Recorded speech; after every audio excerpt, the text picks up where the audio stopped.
Isn't that right? Batman. With the Snyder Cut hitting HBO Max on March 18th, Zack Snyder has revealed another trailer for his version of Justice League. And can we just say it looks to have 100% more Joker than the theatrical version?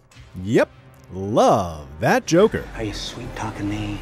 Much of the trailer has footage we've seen before, but it also features some intriguing glimpses of what's to come. So let's go forensic on this baby, all Batman style. Speaking of, what exactly is going on between the Dark Knight and the Clown Prince of Crime here? Let's try to figure it out. That's right, Ben Affleck's Batman and Jared Leto's Joker are finally meeting face to face, even though both have existed in the current DC movie universe for years now. We know they'd had run-ins before. The Joker apparently killed Robin at some point in the past, according to Batman v Superman, and flashbacks in Suicide Squad showed Batman pursuing Joker and Harley Quinn in Gotham City. But the two have never actually interacted on screen until now. And what we get here in the final moments of this trailer are two very different takes on the legendary foes. The scene is taking place in Bruce Wayne's nightmare vision of the future that was hinted at in BVS, one where Superman has apparently turned evil and taken over the world on Darkseid's behalf. It's a dystopian realm where Batman uses guns, and cats and dogs are living together. Batman's goggles and jacket make it clear that's where this is happening, but also a recent interview with Zack Snyder in Vanity Fair confirms it. The cool thing about the scene is that it's Joker talking directly to Batman about Batman, Snyder said. It's Joker analyzing Batman about who he is and what he is. This take on the Joker is pretty different from the Leto version in Suicide Squad, who was all style and tattoos. Here, he's sitting on the hood of a car, staring out at the cityscape in the distance as Batman approaches him. Hair long and tangled, tattoos nowhere to be found, and sporting messed up Heath Ledger-style makeup and a police SWAT vest. The Joker here seems more, shall we say, in control than usual.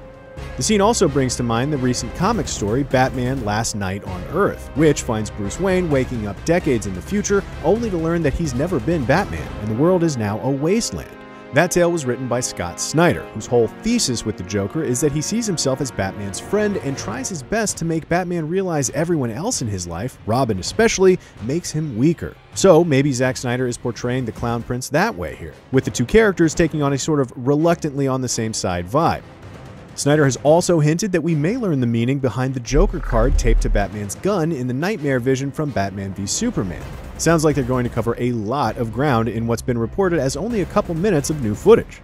Elsewhere in the trailer, we can now confirm that Cyborg is also still around and in the maybe future of the Nightmare. At the very start of the trailer, we see what appears to be an alternate angle of Superman's final moments from BVS. Caught in Doomsday's clutch, Kal-El seems to let loose a series of super screams. We then hear VO from Lex Luthor taken from BVS as he says, "The bells didn't rung."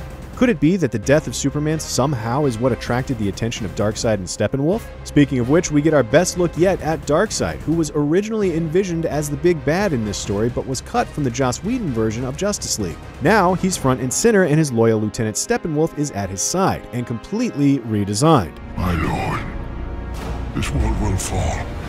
That looks to be Granny Goodness on the other side of Darkseid, and it appears that Cyborg actor Ray Fisher confirmed as much on Twitter.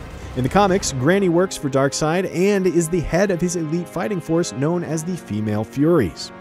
Also, getting a new look is Superman himself, who is finally wearing the black suit that we've been hearing rumors about for years. That costume was completely excised from the theatrical version of Justice League, but now it's back. And we've even got this cool shot of the Man of Steel using his heat vision while he's wearing it. In the comics, Superman wore a black costume like this right after being revived from his fight with Doomsday, so the timeline tracks here. Is this suit serving a similar purpose, or is it more tied to Superman's transition into the evil tyrant we see in the Nightmare future?